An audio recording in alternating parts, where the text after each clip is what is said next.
जय श्री गणेश। ओम नमो भगवते वासुदेवाय नमः।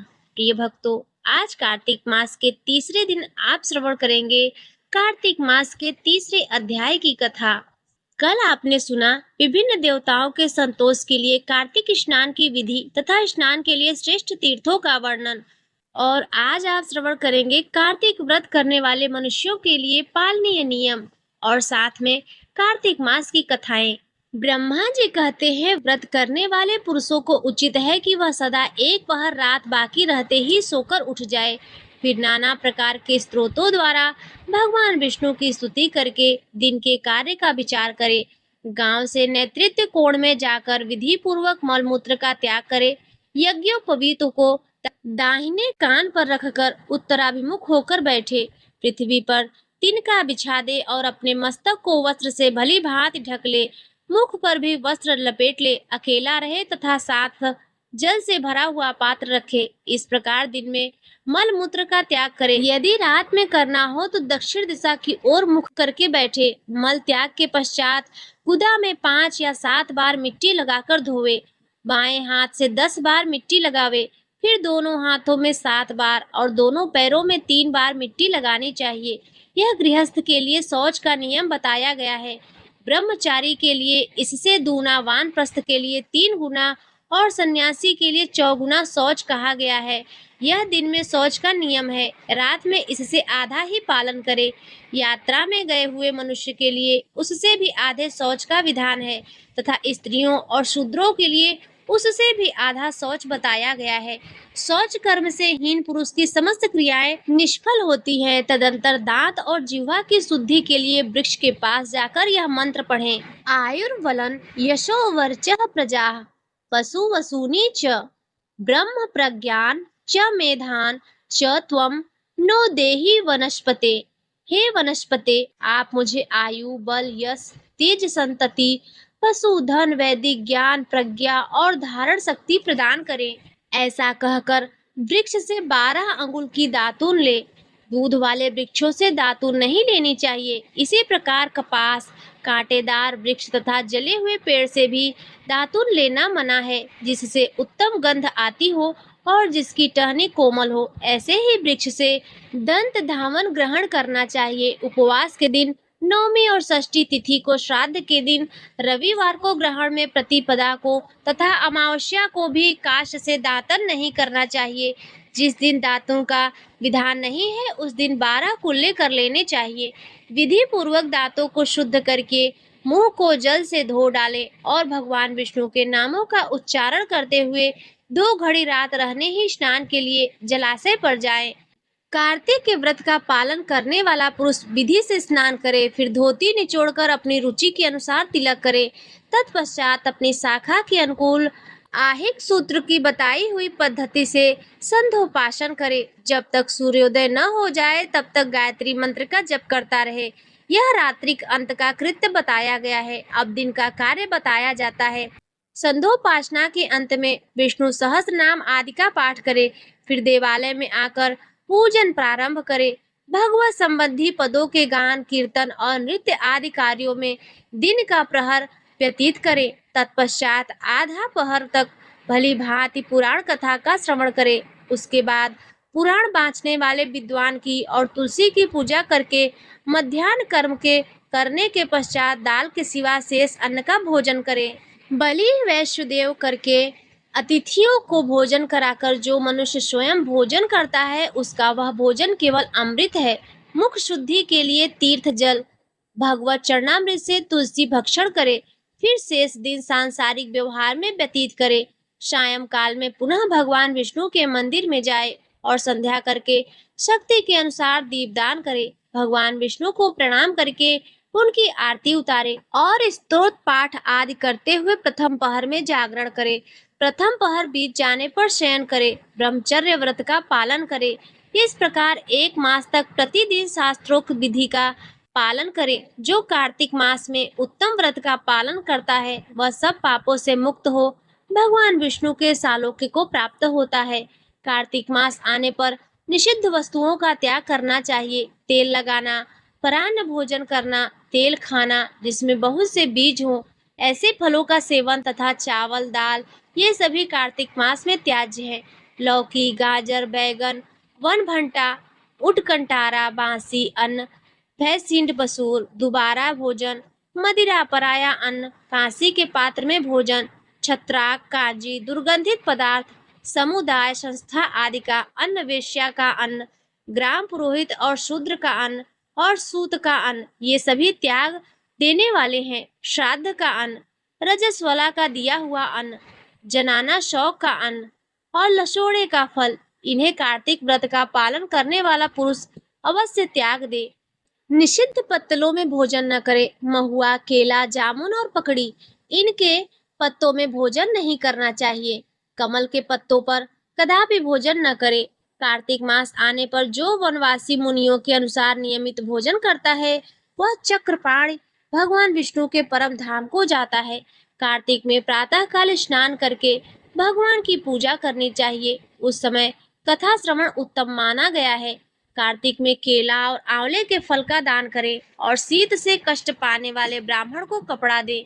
जो कार्तिक में भक्ति पूर्वक भगवान विष्णु को तुलसी दल समर्पित करता है वह संसार से मुक्त हो भगवान विष्णु के परम पद को प्राप्त होता है।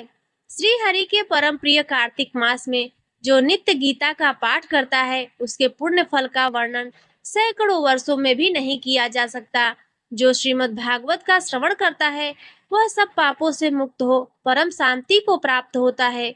जो कार्तिक की एकादशी को निराहार रहकर व्रत करता है वह निसंदेह पूर्व जन्म के पापों से मुक्त हो जाता है। जो कार्तिक में भगवान विष्णु की प्रसन्नता के लिए दूसरे के अन्न का त्याग करता है वह भगवान विष्णु के प्रेम को भली भांति प्राप्त करता है। जो राह चलकर थके मादे और भोजन के समय पर घर पर आए हुए अतिथि का भक्ति पूर्वक भोजन करता है वह सहस्त्रों जन्मों के पाप का नाश कर डालता है। जो मूढ़ मानव वैष्णव महात्माओं की निंदा करते हैं वे अपने पितरों के साथ महारौरव नरक में गिरते हैं। जो भगवान की और भगवतों की निंदा सुनते हैं वे भी वहां से दूर नहीं हट जाता वह भगवान का प्रिय भक्त नहीं है। जो कार्तिक मास में भगवान विष्णु की परिक्रमा करता है उसे पग पग पर अश्वमेघ यज्ञ का फल प्राप्त होता है। जो कार्तिक मास में पराई स्त्री के साथ संगम करता है उसके पाप की शांति कैसे होगी यह बताना असंभव है। जिसके ललाट में तुलसी की मृत्तिका का तिलक दिखाई देता है उसकी ओर देखने में यमराज भी समर्थ नहीं है, फिर उनके भयानक दूतों की तो बात ही क्या। कार्तिक मास में भगवान विष्णु की प्रसन्नता के लिए धर्म का अनुष्ठान करना चाहिए। मास व्रत समाप्ति होने पर उस व्रत की पूर्णता के लिए श्रेष्ठ ब्राह्मणों को दान देना चाहिए। जो कार्तिक में भगवान विष्णु के मंदिर में चूना आदि का लेप कराता है या तस्वीर आदि लिखता है वह भगवान विष्णु के समीप आनंद का अनुभव करता है। जो ब्राह्मण कार्तिक मास में गभस्तीश्वर के समीप शतुरुद्री का जप करता है उसके मंत्र की सिद्धि होती है। जिन्होंने 3 वर्षों तक काशी में रहकर भक्ति पूर्वक सांगोपांग कार्तिक व्रत का अनुष्ठान किया है उन्हें संपत्ति, संतति, यश तथा धन बुद्धि की प्राप्ति के द्वारा इस लोक में ही उस व्रत का प्रत्यक्ष फल दिखाई देता है। कार्तिक में प्याज, श्रृंग अर्थात सिंघाड़ा, सेज, बेर, राई, नशीली वस्तु, चिवड़ा इन सब का उपयोग न करें। कार्तिक का व्रत करने वाला मनुष्य देवता, वेद, ब्राह्मण, गुरु, गौ, व्रती स्त्री, राजा और महात्माओं की निंदा न करे। कार्तिक में केवल नरक चतुर्दशी दिवाली के दिन रोज पहले को शरीर में तेल लगाना चाहिए। उसके सिवा और किसी दिन प्रति मनुष्य तेल न लगावे। नालिका, मूली, कुम्हड़ा, कैथ इनका भी त्याग करे। रजस्वला, चांडाल, म्लेच्छ, पतित, व्रतहीन, ब्राह्मण द्वेषी और वेद बहिष्कृत लोगों से व्रती मनुष्य बातचीत न करे। इस प्रकार कार्तिक मास के इस तीसरे अध्याय की कथा संपूर्ण हुई। प्रिय भक्तों, अब आइए सुनते हैं कार्तिक मास में नित्य सुनी जाने वाली तुलसी माता की कथा। प्रिय भक्तों, तुलसी माता को हरिप्रिया भी कहा जाता है। जितना भगवान श्री हरि विष्णु सोने, चांदी, हीरे, मोती और रत्नों से प्रसन्न नहीं होते उतना सिर्फ तुलसी दल से प्रसन्न हो जाते हैं। सच्ची श्रद्धा भाव से तुलसी दल भगवान विष्णु को अर्पित करने से मनुष्य के सभी संकट कट जाते हैं और मनोकामनाएं पूर्ण हो जाती हैं। एक बार एक गांव में एक बुजुर्ग महिला रहा करती थी। वह बहुत ही पूजा पाठ किया करती थी।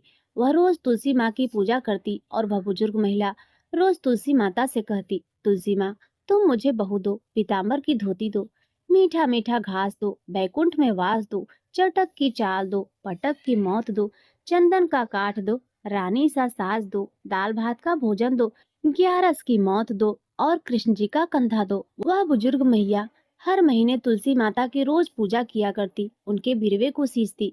तुलसी माता बुजुर्ग महिला की बात सुनकर धीरे धीरे सूखने लगी। प्रिय भक्तों, तभी भगवान श्री कृष्ण जी ने देखा कि तुलसी माता सूख रही हैं, और तभी एक दिन भगवान श्री कृष्ण तुलसी माता जी के पास प्रकट हुए और भगवान श्री कृष्ण जी ने तुलसी माता से पूछा, हे तुलसी, तुम क्यों सूख रही हो? सभी महिलाएं तुम्हारी पूजा करती हैं और तुमको रोज सींचती हैं, लेकिन फिर भी तुम सूखती जा रही हो, इसका क्या कारण है? जिसके बाद तुलसी माता ने भगवान श्री कृष्ण से कहा, हे प्रभु, एक बुजुर्ग महिला मेरे पास रोज आती है और रोज एक ही बात बोलती है, हे तुलसी माता सबकी दाता, मैं तेरा बिरवा सींचती हूँ, तू मुझे बहू दे, पीताम्बर की धोती दे, मीठा मीठा घास दे, बैकुंठ में वास दे, चटक की चाल दे, पटक की मौत दे, चंदन सा काठ दे, रानी सा सास दे, दाल भात का भोजन दे, ग्यारस की मौत दे और श्री कृष्ण जी का कंधा दे। मैं उस बुजुर्ग महिला की सारी मनोकामनाएं पूरी कर सकती हूँ प्रभु, किंतु एक मनोकामना मैं पूरी नहीं कर सकती। मैं श्री कृष्ण जी का कंधा कहाँ से दूंगी प्रभु? भगवान श्री कृष्ण जी तुलसी माता की बात को सुनकर जोर जोर से हंसने लगे और फिर भगवान श्री कृष्ण जी ने तुलसी माता से कहा, तुम चिंता मत करो, जब उस बुजुर्ग महिला की मृत्यु होगी तब मौके पर मैं वहां पहुंचकर कंधा दे दूंगा। आज सुबह जब वह पूजा करने आए तब कह देना कि सब कुछ तुम्हें मिल जाएगा।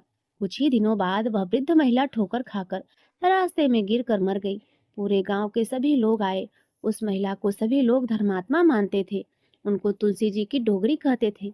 उनके परिवार में कोई भी नहीं था, इसीलिए गांव वालों ने ही उनके अंतिम संस्कार की योजना बनाई और उसे नहला धुलाकर अर्थी पर बैठाने के लिए उसे उठाने लगे। तो उसका मृत शरीर इतना भारी हो गया था कि उसे कोई उठा ही नहीं पाया।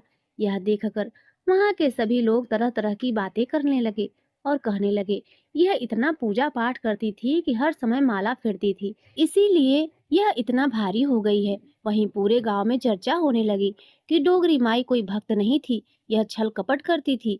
हम जिसे धर्मात्मा समझते थे वह पापी है, जो कि किसी से भी नहीं उठ पा रही है। यही इसके कर्मों की सजा है। इधर भगवान ने सोचा, मेरे भक्त की निंदा हो रही है, इसीलिए भगवान ने बूढ़े आदमी का भेष धारण करके वहां पर आए और वहां पर एकत्रित लोगों से पूछने लगे कि यहाँ पर इतनी भीड़ क्यों लगी है। लोग कहने लगे कि यह डोगरी माई मर गई है और पापिन इतनी थी कि किसी से उठ ही नहीं रही है। सब लोग उठा उठा कर थक गए हैं। तब ब्राह्मण ने कहा, मुझे एक बार डोगरी के कानों में कुछ कहने दो, फिर देखो कैसे नहीं उठती। तो सभी लोगों ने कहा, आप भी प्रयास करके देख लीजिए। तब भगवान ने उस वृद्ध महिला के कानों में कहा, हे बुढ़िया माई, देखो मैं आ गया, तू बिरवा सींच, मैं करूँ तेरा निस्तार।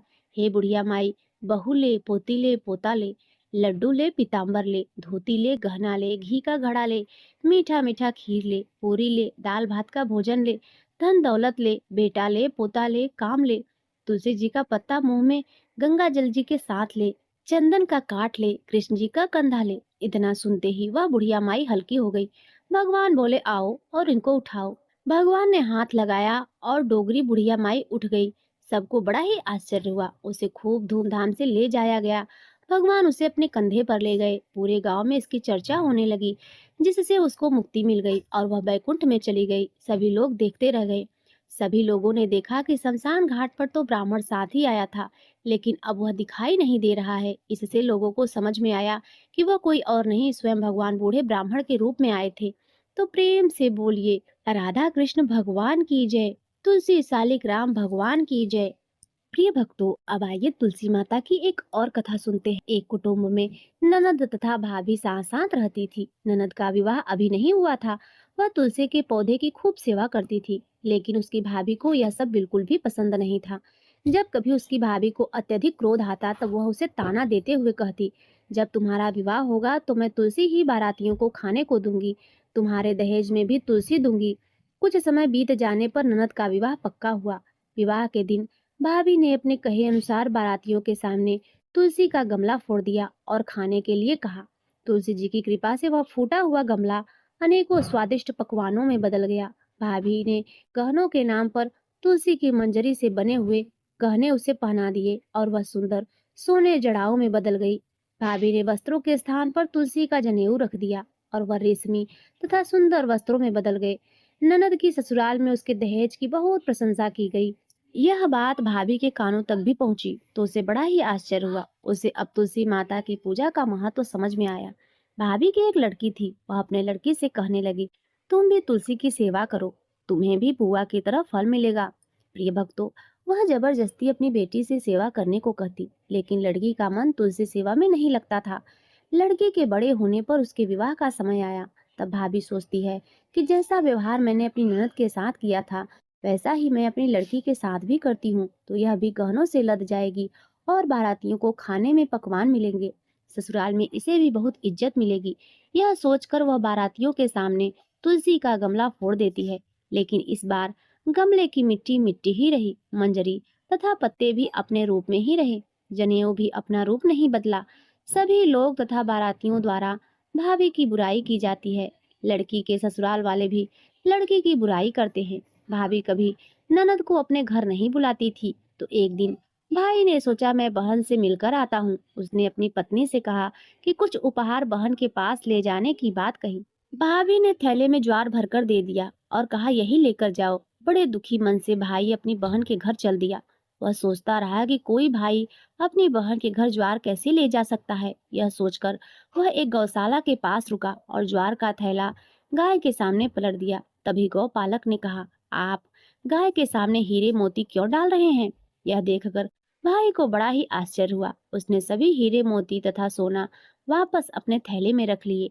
भाई ने सारी बात अपनी बहन को बताई और बड़ी खुशी खुशी उसने सारे हीरे मोती और जवाहरात अपनी बहन को दे दिए। दोनों भाई बहन एक दूसरे को देखकर अत्यंत ही प्रसन्न हुए।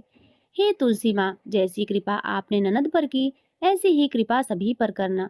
बोलिए श्री तुलसी शालिग्राम भगवान की जय। बोलिए श्री लक्ष्मी नारायण भगवान की जय।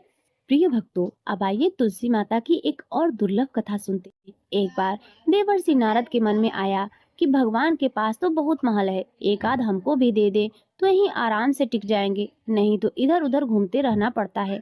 भगवान के द्वारका में बहुत महल थे। नारद जी ने भगवान से कहा, भगवान आपके पास तो बहुत महल है, एक हमको भी दे दो तो हम भी आराम से रहें। आपके यहाँ खाने पीने का इंतजाम भी अच्छा है। भगवान ने सोचा यह मेरा भक्त है, विरक्त सन्यासी है, अगर यहीं कहीं राजसी ठाट बाट में रहने लगा तो थोड़े ही दिन में इनकी सारी विरक्ति भक्ति निकल जाएगी। अगर हम सीधा न कहेंगे तो यह बुरा मान जाएंगे, लड़ाई झगड़ा करेंगे। इतने महल है और एक महल नहीं दे रहे हैं। भगवान ने चतुराई से काम लिया। नारद जी ने कहा, जाकर देख ले, जिस मकान में जगह खाली मिले वहीं आप रह लीजिए। नारद जी वहां से चले। जब सब जगह नारद जी घूम आए, लेकिन कहीं भी एक कमरा खाली नहीं मिला, सब भरे हुए थे। आकर भगवान से कहा, हे भगवान, वहां कोई जगह खाली नहीं मिली। भगवान ने कहा, फिर मैं क्या करूं?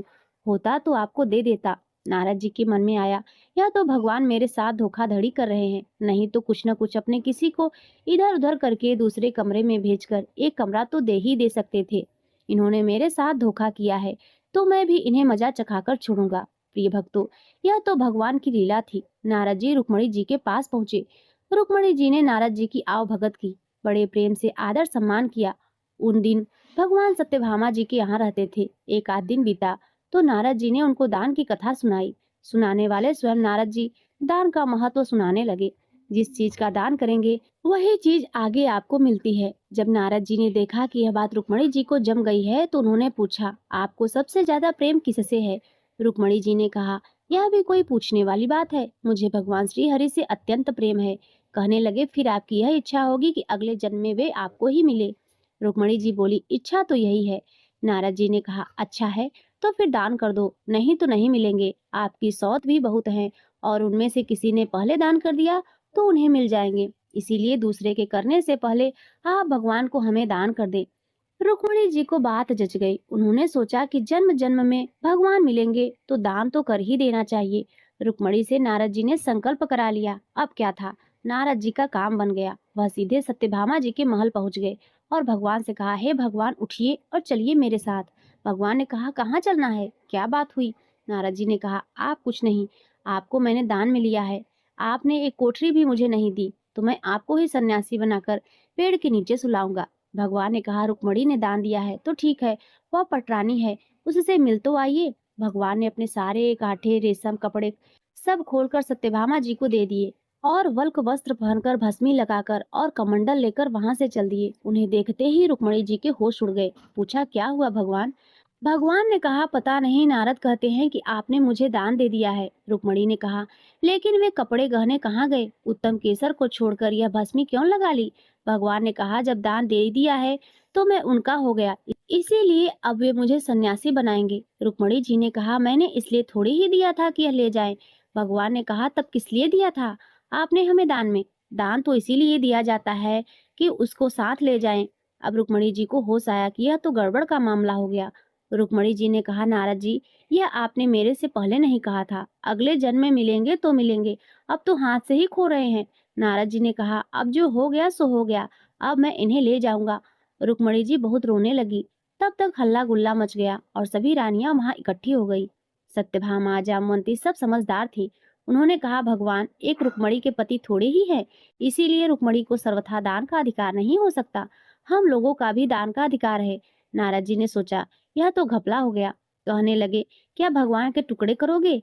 नारद जी ने विचार किया कि अपने को तो महल ही चाहिए था, यही दे नहीं रहे हैं, अब मौका ठीक है, समझौते पर बात आ रही है। नारद जी ने कहा, भगवान का जितना वजन है उतने का तुला दान करने से दान मान लिया जाता है। तुला दान से देह का दान किया जाता है, इसीलिए भगवान के वजन का सोना, हीरा, पन्ना दे दो। इस पर सभी रानियां राजी हो गई। बाकी तो सब राजी हो गई, लेकिन भगवान ने सोचा कि अब फिर मुंह में पड़ गया। भगवान तराजू के एक पलड़े के अंदर बैठ गए। दूसरे पलड़े में सारे गहने, हीरे, पन्ने रखे जाने लगे। लेकिन जो अपने मुख में पूरे ब्रह्मांड को लेकर बैठे हैं, क्या द्वारका के पूरे धन से उनकी बराबरी की जा सकती है? सारा का सारा धन दूसरे पलड़े पर रख दिया गया, लेकिन जिस पलड़े पर भगवान बैठे थे वह वैसा का वैसा ही रहा, नीचे लगा रहा, ऊपर नहीं हुआ। नारद जी ने कहा, देखो तो, तुला तो बराबर हो ही नहीं रहा है, अब मैं भगवान को कैसे ले जाऊंगा?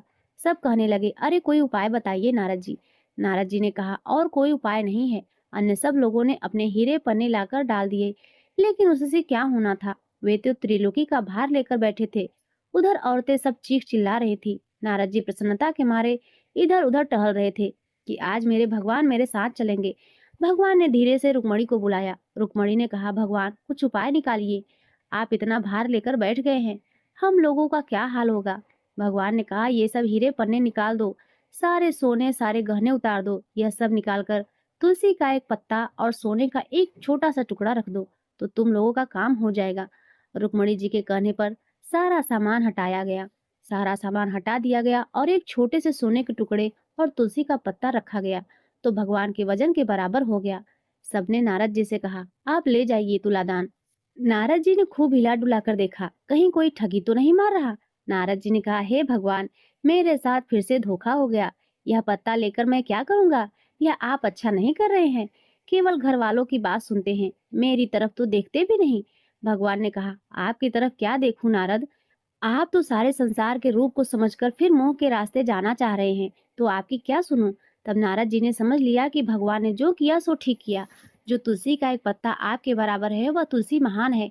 जिस तुलसी को चढ़ाने से आप अति प्रसन्न होते हैं, उस तुलसी का गुणगान करने वाले, उस कथा को सुनने वाले भगवान विष्णु के प्रिय होते हैं। वे निश्चित ही देवतुल्य होते हैं। हे भगवान, आपको कोटि कोटि प्रणाम है। मैंने आज तुलसी के एक पत्ते के महत्व को समझा। मेरी भूल को आप क्षमा करिए। भगवान बड़े प्रसन्न होकर तराजू से उठे और नारद जी को छाती से लगाया। तो प्रेम से बोलिए, तुलसी शालिक राम भगवान की जय, और राधा कृष्ण भगवान की जय। प्रिय भक्तों, अब आइए सुनते हैं लक्ष्मी नारायण भगवान की कथा। एक बार भगवान विष्णु जी शेष नाग पर बैठे बैठे उदास हो गए और धरती पर जाने का विचार बनाया। धरती पर जाने का मन बनाते ही विष्णु जी जाने की तैयारी में लग गए। अपने स्वामी को तैयार होता देखकर लक्ष्मी जी ने उनसे पूछा, हे स्वामी, आप कहाँ जाने की तैयारी में लगे हैं? जिसके उत्तर में विष्णु जी ने कहा, हे देवी, मैं धरती लोक पर घूमने जा रहा हूँ। यह सुनकर माता लक्ष्मी जी का भी मन धरती पर जाने का हुआ। उन्होंने श्रीहरि से इसकी आज्ञा मांगी। लक्ष्मी जी ने प्रार्थना करने पर भगवान जी बोले, आप मेरे साथ चल सकती हैं, लेकिन एक शर्त है, अगर आप धरती पर पहुंचकर उत्तर दिशा की ओर ना देखें तभी मैं आपको अपने साथ लेकर जाऊंगा। यह सुनते ही माता लक्ष्मी जी तुरंत हाँ कर देती हैं और विष्णु जी के साथ धरती लोक पर जाने के लिए तैयार हो जाती हैं। माता लक्ष्मी जी और भगवान विष्णु जी सुबह सुबह धरती पर पहुंच गए। जब वे पहुंचे तब सूर्य देवता उदय ही हो रहे थे। कुछ दिनों पहले ही बरसात हुई थी, इसीलिए धरती पर चारों ओर हरियाली ही हरियाली थी। धरती बेहद ही सुंदर दिखाई दे रही थी, इसीलिए माँ लक्ष्मी जी मंत्रमुग्ध होकर धरती के चारों ओर देख रही थी। माँ लक्ष्मी जी भूल गई थी कि पति को क्या वचन देकर आई थी। अपनी नजर घुमाते ही उन्होंने सब उत्तर दिशा की ओर देखा। उन्हें पता ही नहीं चला। मन ही मन में मुग्ध हुई माता लक्ष्मी जी ने जब उत्तर की ओर देखा तो उन्हें एक सुंदर बगीचा नजर आया। उस ओर से भीनी भीनी खुशबू आ रही थी। बगीचे में बहुत ही सुंदर सुंदर फूल खिले हुए थे। फूलों को देखते ही माँ लक्ष्मी बिना सोचे समझे उस खेत में चली गई और एक सुंदर सा फूल तोड़कर लाई। फूल तोड़ने के बाद जैसे ही माँ लक्ष्मी जी ने भगवान विष्णु के पास वापस लौट आई, तब भगवान विष्णु जी की आंखों में आंसू भरे थे। माँ लक्ष्मी जी के हाथ में फूल देखकर विष्णु जी बोले, कभी भी किसी से बिना पूछे उसका कुछ भी नहीं लेना चाहिए, और साथ ही माँ लक्ष्मी जी को विष्णु जी को दिया हुआ वचन भी याद दिलाया। माँ लक्ष्मी जी को जब अपनी भूल का आभास हुआ तो उन्होंने भगवान के सामने इस भूल की क्षमा मांगी। विष्णु जी ने कहा कि आपने जो भूल की है उसकी सजा तो आपको अवश्य मिलेगी। जिस माली के खेत से आपने बिना पूछे फूल तोड़ा है, यह एक प्रकार की चोरी है। इसीलिए अब आप 3 वर्षों तक माली के घर नौकर बनकर रहो। उसके बाद मैं आपको बैकुंठ में वापस बुलाऊंगा। भगवान विष्णु जी का आदेश मानकर माता लक्ष्मी जी चुपचाप सर झुकाकर मान स्वीकार किया। जिसके बाद माँ लक्ष्मी जी ने एक गरीब औरत का रूप धारण किया और उस खेत के मालिक के घर गई। माधव नाम के उस मालिक का एक झोपड़ा था, जहाँ माधव पत्नी को, दोनों बेटों और 3 बेटियों के साथ रहता था। माता लक्ष्मी जी एक साधारण औरत बनकर माधव के झोपड़े पर पधारी तो माधव ने पूछा कि बहन, आप कौन हैं? तब माँ लक्ष्मी ने कहा कि मैं एक गरीब औरत हूँ। मेरी देखभाल करने वाला कोई नहीं है। मैं कई दिनों से खाना भी नहीं खाई हूँ। मुझे कोई काम दे दो। मैं तुम्हारे घर का सारा काम करूंगी और इसके बदले मैं आपसे अपने घर के एक कोने में आसरा दे देना। माधव बहुत ही अच्छे दिल का मालिक था। उसे उन पर दया आ गई, लेकिन उसने कहा, बहन, मैं तो बहुत गरीब हूँ। मेरी कमाई से मेरे घर का खर्च काफी कठिनाई से चलता है। लेकिन अगर मेरी 3 बेटियां हैं, उसकी जगह आप 4 बेटियां होती तो मुझे भी गुजारा करना पड़ता। अगर आप मेरी बेटी बनकर और जैसा रूखा सूखा हम खाते हैं उसमें खुश रह सकती हो तो मेरी बेटी अंदर है, जाकर वहीं रह लो। माधव ने माँ लक्ष्मी जी को अपने झोपड़े में शरण दे दी और माँ लक्ष्मी जी की 3 साल तक उस माधव के घर पर नौकरानी बनकर रही। कथा के अनुसार कहा जाता है कि जिस दिन माँ लक्ष्मी जी माधव के घर आई थी, उसके दूसरे ही दिन माधव को फूलों में इतनी आमदनी हुई कि शाम को उसने एक गाय खरीद ली। फिर धीरे धीरे माधव ने जमीन खरीद ली और सब ने अच्छे अच्छे कपड़े भी बनवा लिए। कुछ समय बाद माधव ने एक बड़ा पक्का घर भी बनवा लिया। माधव हमेशा सोचता रहा कि मुझे यह सब इस महिला के आने के बाद ही मिला है। इस बेटी के रूप में मेरी किस्मत आ गई है। एक दिन माधव जब अपने खेतों में काम खत्म करके घर आया तो उसने अपने घर के द्वार पर गहनों से लदी एक देवी स्वरूप औरत को देखा। जब वह पास गया तो उसे आभास हुआ कि यह तो मेरी मुंह बोली चौथी बेटी है, यानी वही औरत है। कुछ समय के बाद वह समझ गया कि यह देवी और कोई नहीं बल्कि स्वयं माँ लक्ष्मी जी हैं। यह जानकर माधव बोला, हे माँ, मुझे क्षमा कर दो। हमने आपको अनजाने में घर और खेत के काम करवाए। हे माँ, यह हमने कैसा अपराध कर दिया। माँ, हम सबको माफ कर दो। यह सुनकर माँ लक्ष्मी जी मुस्कुराई और बोली, हे माधव, तुम तो बहुत ही अच्छे और दयालु व्यक्ति हो। तुमने मुझे अपनी बेटी की तरह रखा, अपने परिवार का सदस्य बनाया। इसके बदले मैं तुम्हें वरदान देती हूँ कि तुम्हारे पास कभी भी खुशियों की और धन की कमी नहीं रहेगी। तुम्हें सारे सुख मिलेंगे जिसके तुम हकदार हो। इसके बाद माँ लक्ष्मी जी अपने स्वामी श्री हरि के द्वारा भेजे रथ में बैठकर बैकुंठ लोक को चली गई। हे माँ, मेरी नम्र विनती है, जैसे माधव पर कृपा दृष्टि रखी वैसे ही कृपा दृष्टि हमारे समाज और देश पर भी रखना। कथा को सुनने वाले, सुनाने वाले और हुकारा भरने वाले सभी भक्त जनों पर रखना। तो प्रेम से बोलिए लक्ष्मी नारायण भगवान की जय। प्रिय भक्तों, अब आइए सुनते हैं श्री तुलसी चालीसा। दोहा। श्री तुलसी महारानी करो विनय सिरनाय, जो मम हो संकट विकट दीजय मात नसाय। चौपाई। नमो नमो तुलसी महारानी, महिमा अमित न जाय बखानी। दियो विष्णु तुमको सन्माना, जग में छायो सुयस महाना। विष्णु प्रिया जय जयति भवानी, तिहु लोक की हो सुख खानी। भगवत पूजा करे जो कोई, बिना तुम्हारे सफल न होई। जिन घर तव नहीं होय निवासा, उस पर करहीं विष्णु नहीं बासा। करे सदा जो तव नित सुमिरन, तेहि के कारज होय सब पूरन। कार्तिक मास महात्म तुम्हारा, ताको जानत सब संसारा। तब पूजन जो करे कुंवारी, पावे सुंदर वर सुकुमारी।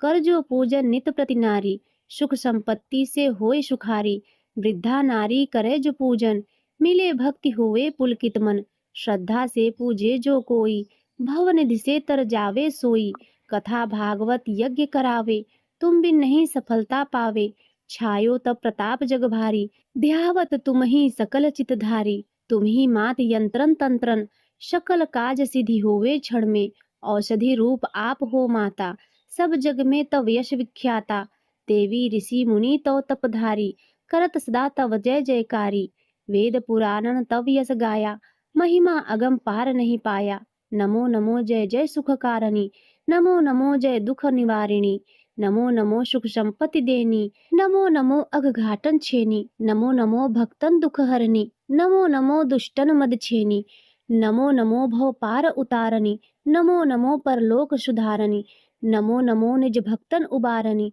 नमो नमो जन काज सवारनी, नमो नमो जय कुमति नशामनी, नमो नमो सुख उपजावनी, जयति जयति जय तुलसी माई, ध्याऊं तुमको शीस नवाई, निज जन जानि मोहि अपनाओ, बिगड़े कारज आप बनाओ, करूँ विनय मैं मात तुम्हारी, पूर्ण आशा करहूँ हमारी, शरण चरण जोरी मनाऊं, निस दिन तेरे ही गुण गाऊं, ग्रहूं मात यह अब मोह पर दाया, निर्मल मोय सकल मम काया, मंगू मात यह वर दीजय, सकल मनोरथ पूर्ण कीजय, जनू नहीं कुछ नेम अचारा, क्षमहु मात अपराध हमारा, 12 मास करे जो पूजा, तासम जग में और न दूजा, प्रथम ही गंगा जल मगवावे, फिर सुंदर स्नान करावे, चंदन अक्षत पुष्प चढ़ावे, धूप दीप नैवेद्य लगावे, करे आचमन गंगा जल से, ध्यान करे हृदय निर्मल से, पाठ करे फिर चालीसा की, स्तुति करे मात तुलसी की, यह विधि पूजा करे हमेशा, ताके तन नहीं रहे कलेशा, करे मास कार्तिक का साधन, सोवे नित पवित्र सिद्ध हुई जाही, है यह कथा महासुखदाई, पढ़े सुने सो भव तर जाई, तुलसी मैया तुम कल्याणी, तुम्हारी महिमा सब जग जानी, भाव न तुम्हें मानित नित ध्यावे, गा गा कर माँ तुझे रिझावे, दोहा, यह श्री तुलसी चालीसा पाठ करे जो कोई, गोविंद सो फल पावे जो मन इच्छा होय। इति श्री तुलसी चालीसा संपूर्ण। तो प्रेम से बोलिए तुलसी शालिग्राम भगवान की जय। प्रिय भक्तों, अब आइए सुनते हैं तुलसी माता की आरती।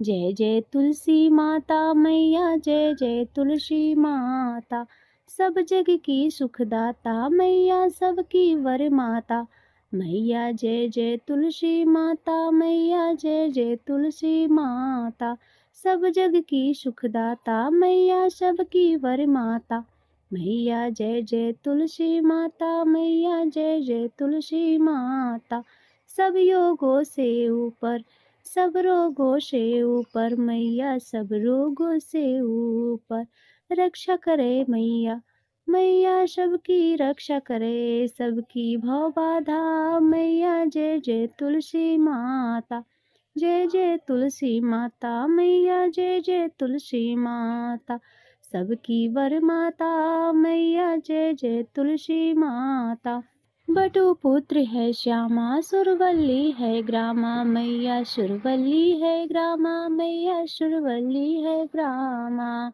विष्णु प्रिया जो नर तुम सेवे, विष्णु प्रिया जो नर तुम सेवे, विष्णु प्रिया जो तुम नर सेवे, सो नर तर जाता, मैया जय तुलसी माता, मैया जय जय तुलसी माता, सब जग की वरदाता, मैया सब जग की वरदा, हरि के शीस विराजत, हरि के शीस विराजत, त्रिभुवन से हो वंदित, त्रिभुवन से हो वंदित, पतित जनों की तारिणी, तुम हो विख्यात, मैया जय जय तुलसी माता, मैया जय जय तुलसी माता, सब जग की वर माता, सबकी वर माता, लेकर जन्म विजन में आई, दिव्य भवन में मैया आई, दिव्य भवन में मैया आई, दिव्य भवन में मैया आई, मानो लोक तुम्ही से, मानो लोक तुम्ही से, सुख संपत्ति पाता, मैया जय जय तुलसी माता, जय जय तुलसी माता, मैया जय जय तुलसी माता, हरि को तुम अति प्यारी मैया, हरि को तुम अति प्यारी, श्याम वरण तुम्हारी मैया, श्याम वरण है तुम्हारी, प्रेम अजब है उनका मैया, प्रेम अजब है उनका, तुमसे कैसा नाता मैया, तुमसे कैसा नाता। जय जय तुलसी माता मैया, जय जय तुलसी माता, सब जग की वर माता मैया, सब जग की वर माता। जय जय तुलसी माता मैया, जय जय तुलसी माता। तो प्रेम से बोलिए तुलसी शालिग्राम भगवान की जय, लक्ष्मी नारायण भगवान की जय, सर्व देवी देवता की जय। प्रिय भक्तों, आज की यह तुलसी माता की कथा, चालीसा, आरती यदि आपको अच्छी लगी हो तो वीडियो को लाइक अवश्य करें। चैनल पर यदि पहली बार आए हो तो सब्सक्राइब भी कर लें और कमेंट में तुलसी शालिग्राम भगवान का जयकारा अवश्य लगाएं। ओम नमो भगवते वासुदेवाय नमः। प्रिय भक्तों, अब आइए सुनते हैं श्रीमद् भगवत गीता के तीसरे अध्याय की कथा। क्योंकि कार्तिक मास में श्रीमद् भगवत गीता के अध्याय को सुनने से अनंत गुना कोटि फल की प्राप्ति होती है। कर्म योग। अर्जुन ने कहा, हे जनार्दन, हे केशव, यदि आप निष्काम कर्म की अपेक्षा ज्ञान मार्ग को श्रेष्ठ समझते हैं तो फिर मुझे भयंकर कर्म अर्थात युद्ध में क्यों लगाना चाहते हैं? आप अनेक अर्थ वाले शब्दों से मेरी बुद्धि को मानो मोहित कर रहे हैं। अतः इनमें से मेरे लिए कोई जो एकमात्र श्रेयकर हो उसे कृपा करके निश्चय पूर्वक मुझे बताएं, जिससे मैं उस श्रेय को प्राप्त कर सकूं। श्री भगवान ने कहा, हे निष्पाप अर्जुन, इस संसार में आत्म साक्षात्कार की दो प्रकार की विधियां पहले भी मेरे द्वारा कही गई हैं। ज्ञानियों के लिए ज्ञान मार्ग अर्थात सांख्य योग और योगियों के लिए निष्काम कर्म मार्ग अर्थात भक्ति योग नियत है।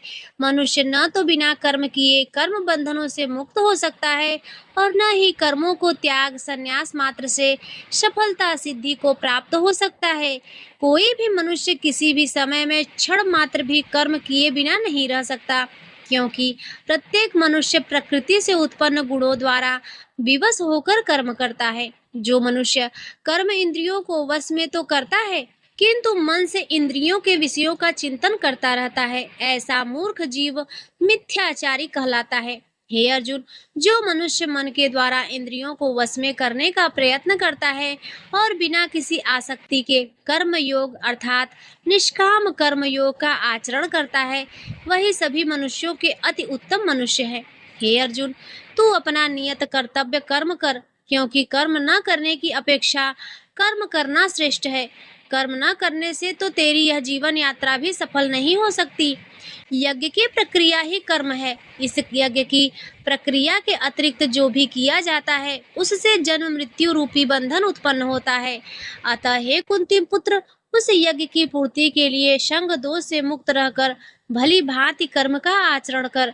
सृष्टि के प्रारंभ में प्रजापति ब्रह्मा ने यज्ञ सहित देवताओं और मनुष्यों को रचकर उनसे कहा कि तुम लोग इस यज्ञ द्वारा सुख समृद्धि को प्राप्त करो और यह यज्ञ तुम लोगों के इष्ट परमात्मा संबंधित कामना की पूर्ति करेगा। इस यज्ञ के द्वारा देवताओं की उन्नति करो और वे देवता तुम लोगों की उन्नति करेंगे। इस तरह एक दूसरे की उन्नति करते हुए तुम लोग परम कल्याण परमात्मा को प्राप्त हो जाओगे। यज्ञ द्वारा उन्नति को प्राप्त देवता तुम लोगों की सभी आवश्यकताओं की पूर्ति करेंगे, किंतु जो मनुष्य देवताओं द्वारा दिए हुए सुख भोगों को उनके दिए हुए बिना ही स्वयं भोगता है, उसे निश्चित रूप से चोर समझना चाहिए। यज्ञ से बचे हुए अन्न को खाने वाले भक्त सब पापों से मुक्त हो जाते हैं, किंतु अन्य लोग जो अपने इंद्रिय सुख के लिए भोजन पकाते हैं वे तो पाप ही खाते हैं। सभी प्राणियों में अन्न से उत्पन्न होते हैं। अन्न की उत्पत्ति वर्षा से होती है, वर्षा की उत्पत्ति यज्ञ संपन्न करने से होती है और यज्ञ की उत्पत्ति नियत कर्म अर्थात वेद की आज्ञा अनुसार कर्म करने से होती है। नियत कर्मों का विधान वेद में निहित है और वेद को शब्द रूप से अविनाशी परमात्मा से साक्षात उत्पन्न समझना चाहिए। इसीलिए सर्वव्यापी परमात्मा ब्रह्म रूप में यज्ञ में सदा स्थित रहता है। हे पृथा पुत्र, जो मनुष्य जीवन में इस प्रकार वेदों द्वारा स्थापित यज्ञ चक्र अर्थात नियत कर्म का अनुसरण नहीं करता, वह निश्चय ही पापमय जीवन व्यतीत करता है। ऐसा मनुष्य इंद्रियों की तुष्टि के लिए व्यर्थ ही जीता है।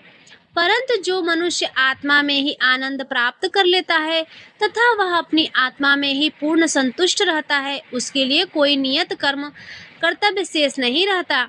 उस महापुरुष के लिए इस संसार में न तो कर्तव्य कर्म करने की आवश्यकता रह जाती है और न ही कर्म को न करने का कोई कारण ही रहता है, तथा उसे समस्त प्राणियों में से किसी पर निर्भर रहने की आवश्यकता नहीं रहती। अतः कर्म फल में आसक्त हुए बिना मनुष्य को अपना कर्तव्य समझकर कर्म करते रहना चाहिए, क्योंकि अनासक्त भाव से निरंतर कर्तव्य कर्म करने से मनुष्य को एक दिन परमात्मा की प्राप्ति हो जाती है। राजा जनक जैसे अन्य मनुष्यों के भी केवल कर्तव्य कर्म करते ही परम सिद्धि को प्राप्त की है। अतः संसार के हित का विचार करते हुए भी तेरे लिए कर्म करना ही उचित है। महापुरुष जो जो आचरण करता है, सामान्य मनुष्य भी उसी प्रकार का अनुसरण करते हैं। वह श्रेष्ठ पुरुष जो कुछ आदर्श प्रस्तुत कर देता है, समस्त संसार भी उसी का अनुसरण करने लगता है। हे पृथापुत्र, तीनों लोकों में मेरे लिए कोई भी कर्तव्य शेष नहीं है, न ही किसी वस्तु का अभाव है, न ही किसी वस्तु को प्राप्त करने की इच्छा है। फिर भी मैं कर्तव्य समझकर कर्म करने में लगा रहता हूँ। हे पार्थ, यदि मैं नियत कर्मों को सावधानी पूर्वक न करूं, तो यह निश्चित है कि सभी मनुष्य मेरे ही मार्ग का अनुगमन करेंगे। इसीलिए यदि मैं कर्तव्य समझकर कर्म न करूं, तो ये सभी लोग भ्रष्ट हो जाएंगे। तब मैं अवांछित सृष्टि की उत्पत्ति का कारण हो जाऊंगा और इस प्रकार समस्त प्राणियों को नष्ट करने वाला बन जाऊंगा। हे भरतवंशी, जिस प्रकार अज्ञानी मनुष्य फल की इच्छा से कार्य करते हैं, उसी प्रकार विद्वान मनुष्य को फल की इच्छा के बिना संसार के कल्याण के लिए कार्य करना चाहिए। विद्वान महापुरुष को चाहिए कि वह फल की इच्छा वाले अर्थात सकाम कर्मी अज्ञानी मनुष्यों को कर्म करने से रोके नहीं, जिससे उनकी बुद्धि भ्रमित न हो, बल्कि स्वयं कर्तव्य कर्म को भली प्रकार से करता हुआ उनसे भी भली भांति कराते रहना चाहिए। जन्म से लेकर मृत्यु तक के सभी कर्म प्रकृति के गुणों के द्वारा संपन्न किए जाते हैं। अहंकार के प्रभाव से मोहग्रस्त होकर अज्ञानी मनुष्य स्वयं को कर्ता मानने लगता है, परंतु हे महाबाहु, परम तत्व को जानने वाला महापुरुष इंद्रियों को और इंद्रियों की क्रियाशीलता को प्रकृति के गुणों के द्वारा करता हुआ मानकर कभी उनमें आसक्त नहीं होता। माया के प्रभाव से मोहग्रस्त हुए मनुष्य सांसारिक कर्मों के प्रति आसक्त होकर कर्म में लग जाते हैं। अतः पूर्ण ज्ञानी मनुष्य को चाहिए कि वह उन मंद बुद्धि अर्थात सकाम कर्मी वाले को विचलित न करे। अतः हे अर्जुन, आपने सभी प्रकार के कर्तव्य कर्मों को मुझ में समर्पित करके पूर्ण आत्मज्ञान से युक्त होकर आशा, ममता और संताप का पूर्ण रूप से त्याग करके युद्ध कर। जो मनुष्य मेरे इन आदेशों का ईर्ष्या रहित होकर श्रद्धा पूर्वक अपना कर्तव्य समझकर नियमित रूप से पालन करते हैं, वे सभी कर्म फलों के बंधन से मुक्त हो जाते हैं। परंतु जो मनुष्य ईर्ष्यावश इन आदेशों का नियमित रूप से पालन नहीं करते हैं, उन्हें सभी प्रकार के ज्ञान में पूर्ण रूप से भ्रमित और सब ओर से नष्ट भ्रष्ट हुआ समझना चाहिए। सभी मनुष्य प्रकृति के गुणों के अधीन होकर ही कार्य करते हैं। यद्यपि तत्वदर्शी ज्ञानी भी प्रकृति के गुणों के अनुसार ही कार्य करता दिखाई देता है, तो फिर इसमें कोई किसी का निराकरण क्या कर सकता है।